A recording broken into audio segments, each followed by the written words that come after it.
So this man, his name's Antoine. And one night, Antoine is rushed into the emergency room. He's in pain and he's bleeding. He has huge bite marks on him, mostly his arm and leg. And he tells them that he got attacked by a pit bull. But the doctors, they start examining his wounds and they get suspicious. Cause these bite marks are awfully big to be coming from a pit bull. So then what the hell attacked him? Now around this time, police, they get an anonymous tip telling them that a wild animal must be on the loose in the city because they believe it had bit someone. And then they give the police the address to this apartment in Harlem. So police, they go to this apartment to investigate. And they can't get in. But oddly, they can hear something inside growling through the front door. And they're like, what the f*** is in here? So they go to the neighbor's place and they get a drill and they drill tiny holes in the wall so that they can see into this apartment. And then they stick a camera through that hole and that's when they see a 400-pound Siberian tiger just chilling in this New York apartment. So, how did this tiger get there? Well, let's go back to Antoine. Antoine is 31, he's a part-time taxi driver, and he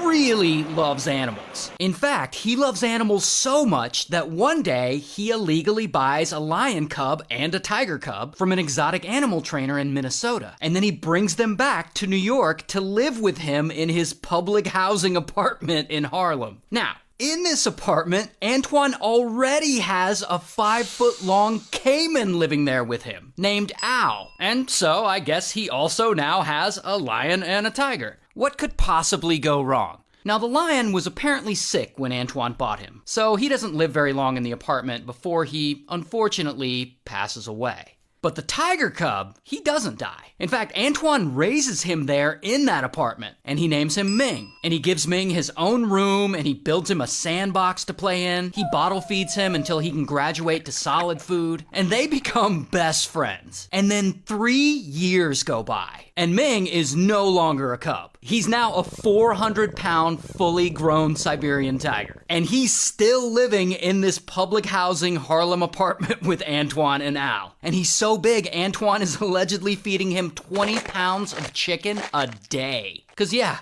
tigers eat a lot. Now you would think this would go horribly wrong. Like a man and a huge tiger secretly living in an apartment together? But no, so far it all seems to be going fine.